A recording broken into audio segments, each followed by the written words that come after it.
Qarasan bakalım. Yaxshi, o'zingcha. Nasıl?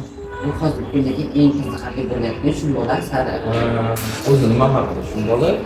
Shumbolada yoqda katta qahramon bu shumbola.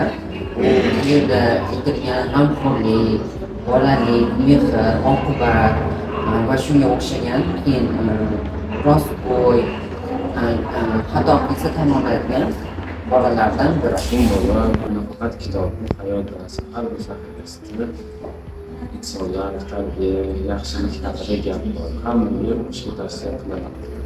Toshkent viloyati Yangiyo'l shahridagi kutubxonaga sizga kelishingizni tavsiya qilaman.